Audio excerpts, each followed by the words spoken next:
So we got a brand new drama crime horror show on HBO titled The Outsider, which is based on a Stephen King novel which came out in 2018. I'm here today to talk about the first two episodes which premiered on HBO tonight.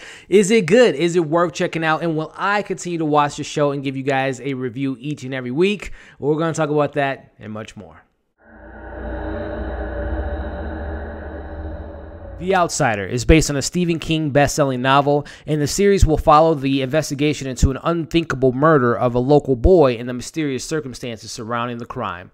The show will follow the twists and turns of the unexplainable case as a seasoned police detective and an unorthodox private investigator seek the truth and are forced to question everything they believe in. What's going on, everybody? Elliot here from Movie Files, back with a brand new TV review, and tonight we're talking about the brand new horror crime show on HBO, The Outsider, based on the Stephen King novel of 2018. I am very excited to share my thoughts with you all on the first two episodes of the show, and by the end of this review, I'm going to let you know what I thought of it, and if you all should be checking it out on Sunday. So before we get into this review, for those that are new to the channel, definitely do me a favor, consider subscribing to my channel, hit that bell so you can stay up to date with all my latest TV reviews, movie reviews, unboxings and giveaways, and all the other fun things we do on this very channel. And if and when you've seen the first two episodes of The Outsider, I want to know what you all thought of the show. Will you continue to watch it? What are your theories? What are you liking? What are you not liking? And also, for those that have read the book, if you could do me a huge favor, do not give away any major spoilers, for I haven't read the book, and I know there's some other people that are probably watching the show that haven't read the book as well. So definitely keep that suspense for us non-book readers of this particular source material, and let us continue to kind of dive into this mystery of this show. So with that being said, what I want to do and how I want to handle this review, I want to touch on the first two episodes in a non-spoiler review for the first minute or two, and then the last half of this, or the second half of the video, I should say, or this the review, I will dive into the individual episodes, talk about my pros, my cons, and what I hope to see in the rest of this series. So episode 1 was titled Fish in a Barrel, and episode 2 was titled Roanoke. First two episodes in, I'm a person that I give it a 3-episode rule in regards to if I'm going to invest time in a show, and within the first episode, I knew I was going to watch this show. I was very excited for the show when I saw the trailer and knew who was all involved, from a Jason Bateman to a Ben Mendelsohn to Richard Price, who is one of the showrunners of the show, who's done many great things in his career, most recently The Night Of. I was very excited to see what this show had to bring, and again, within 2 episodes, I am engaged. I can't wait to see what next week has to bring. So far, without giving too much away, you know, we get this scenario where this local boy is murdered in a very brutal manner, and the police force think that Jason Bateman's character, Terry, who's a baseball coach and is very well known in the community, is responsible for this brutal murder, and that's where Ben Mendelsohn comes into play. And you notice that a lot of these characters know each other. It's a small town, everyone knows each other, and Ben Mendelsohn and Ralph is the character's name, and Terry is, played by Jason Bateman. They have history, and everyone in this town has history, from, Terry's family, Ralph's family, Howie, who plays the lawyer of Terry, and everyone involved. They all know each other, so it's a very personal, tragedy that's going on in the neighborhood, and you definitely get that vibe from the show, where there's some people that are on Terry's side, and there's some people that want this man to take up for his crimes that are taking place in the first 2 episodes. So again, we're not giving too much away, guys. Just giving you a little idea on the themes and why I think you should watch it. It's Stephen King, and that's one of the beauties why I love, I haven't read the book. Like I said up top, I haven't read the book, so definitely don't spoil anything for those that haven't read it like myself. But, one of the things I love about Stephen King books, and what I love about watching Stephen King movies and shows, like I do reviews for Castle Rock.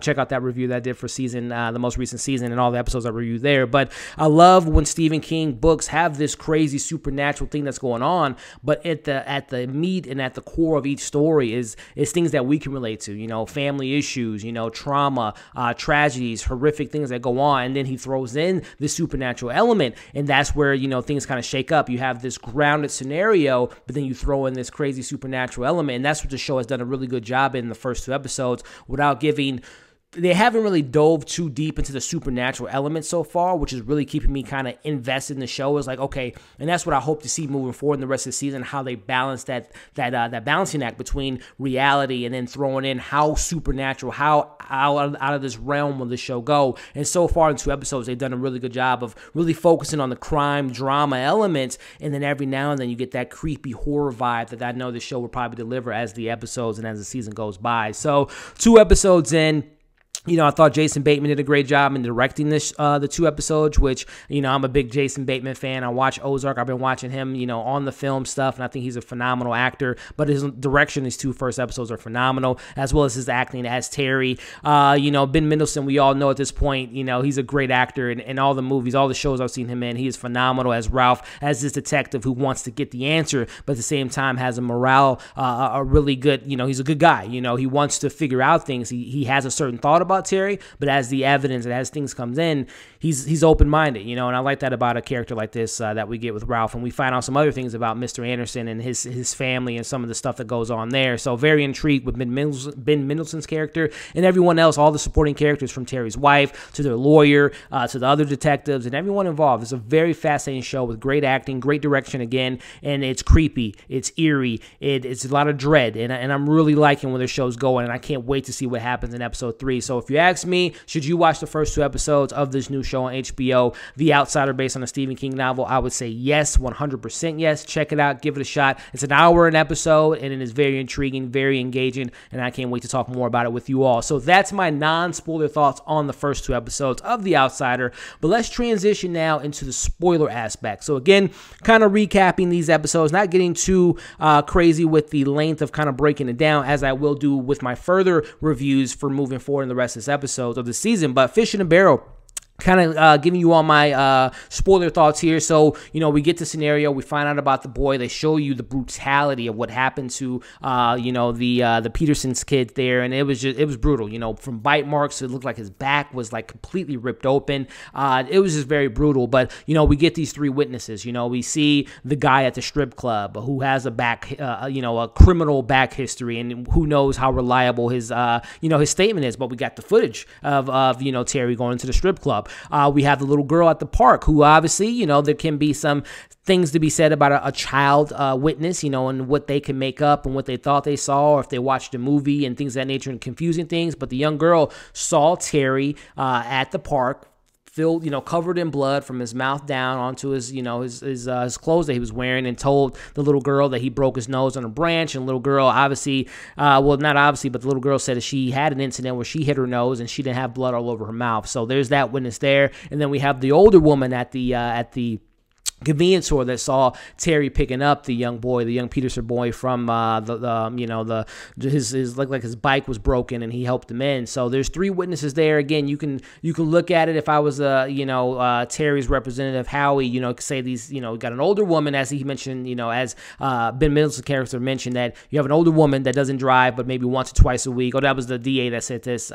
You have a kid, obviously that's not as reliable source, and you have this guy that has a backtrack with criminal stuff there. So who knows, how I don't know if the show's going to dive deeper into the investigation aspect and to dive in more into these witnesses, but I like how the show presents these witnesses so far and how they saw Terry, and we as an audience saw Terry. Now, we don't know if this is made up. I don't know if the book kind of dives into that the witnesses really don't get a close look of Terry or the person that they think they saw, but I like that the show puts Terry in the situation. I really like that. We find out that Ralph's kid passed away due to cancer, and there's obviously some motivation for Ralph's character to kind of figure out, obviously his kid wasn't brutally murdered, but there's something there that he wants to find justice for this kid that was murdered and take away from his family, the Peterson family, which we'll talk about in episode 2, but the Peterson family has gone through a lot, from the young boy, the Peterson boy, dying to the wife. We find out that she dies in the first episode, and obviously by the end of the episode,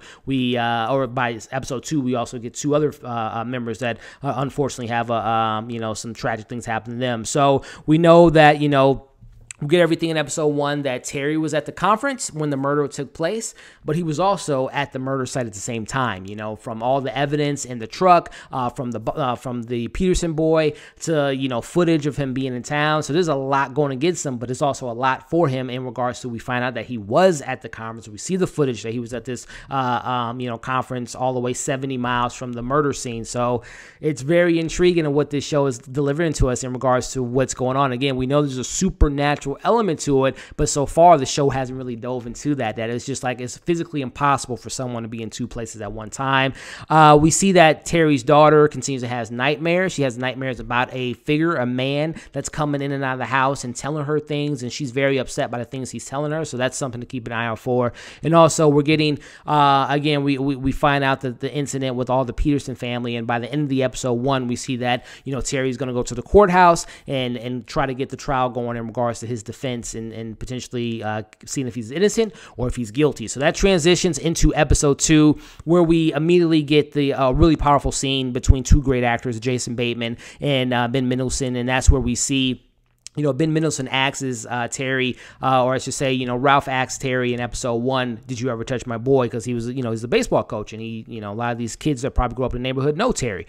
And he tells him, you know, in the scene, you know, Ralph goes to the jail and has a conversation before the courthouse scene, and that's where we get a really emotional moment. That's where Terry, you know, tells him how, you know, how he really appreciated, you know, Derek, which is Ralph's son, and how he taught him how to bunt, and they had that really emotional moment there. And, you know, Terry, you know, tells him that he didn't do it. You know, he's a good guy, and he, you know, that he didn't touch his son. And I thought that was a really great scene. But the very next scene is where we see, and I was, you know, I remember thinking of the marketing. I'm like, there's no way that they're going to have Jason Bateman be able to direct these episodes. And, you know, Ozark's coming out in a couple weeks or a couple months. There's like, I wonder how much he's going to be on the show. And we see within the first, you know, 10 minutes of the episode, he's not going to be on the show much longer, unless they have, you know, flashbacks and obviously things like that. But as far as the present timeline goes, you know, he's murdered by the Peterson son, who you know, shot him in the neck, and obviously, you know, Terry was wounded by that and he ended up dying.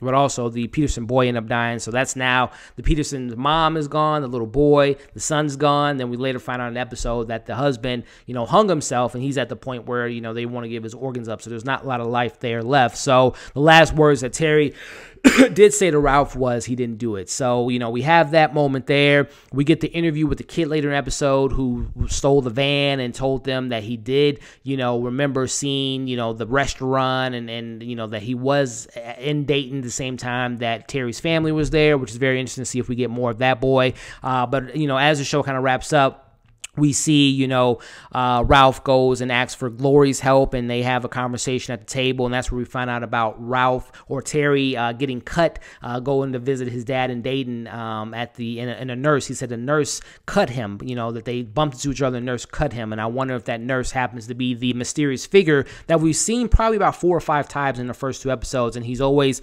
lurking in the background, and it looks like he's faceless. You know, I don't know what's going on there, but it looks like he doesn't have much of a face. Some that's where the supernatural of this show comes up. It's like, what's going on with this figure? And that's really the big thing about the last scene of the episode 2, is we see this farm. You see this man at a farm, and we're in a barn, and we see the clothes that Terry wore the night of the day of the murder, and it looks like there was some kind of liquidy slime on the clothes, kind of, you know, again, not knowing what's going on with the supernatural element, but it looks like this potential figure took his form of his body, maybe. You know, I don't know if I'm accurate at all for the book readers at all. Again, don't spoil anything, but it looks like something's going on there where it looks like he was in someone's body and there was some liquid on the clothes. So again, you know, kind of my thoughts finishing off my spoiler review here is, who is this mysterious figure? How supernatural is this show going to be going in regards to, does he take the identity of people? You know, if they touch him, he can take their identity if we're going that deep. Or is this a matter of,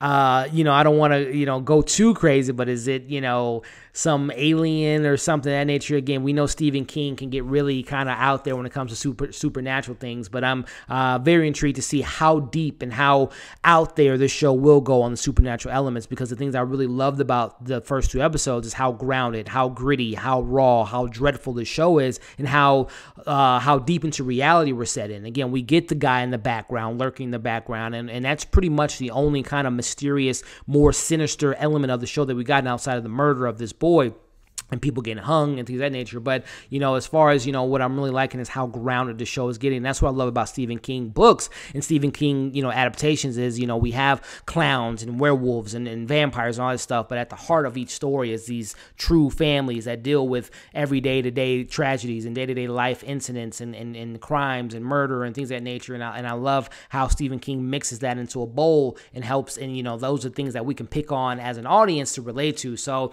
I'm very interested in the show. I will be reviewing the show week to week, episodes 3 through 10. I believe there will be 10 episodes, an hour apiece. So you can expect a review from Movie Files each week, every Sunday. I have to fill my Watchmen slot. I love me some HBO, but now that we don't have Watchmen on Sundays, this will be taking that. So I will be reviewing the show every week. So definitely hit that bell so you can stay up to date with my reviews. And for those that have seen the show, let me know your theories. Again, for those that have read the book, do not give away spoilers, please. I would like to enjoy this show, as I would imagine a lot of these people that haven't read the book would like to find out the mysterious aspects. Of course, now I know that there's a lot of adaptations, and not every time when you get something adapted to the big screen or to the small screen on TV, in this case, they don't have to take all the things that we got in the book and translate it to the screen. They can take creative liberties and switch characters and switch storylines and switch twists and turns. But if you all know a lot of, about this book, try to keep your comments and your theories as non-spoiler as possible for those that haven't, like myself, haven't read the book. So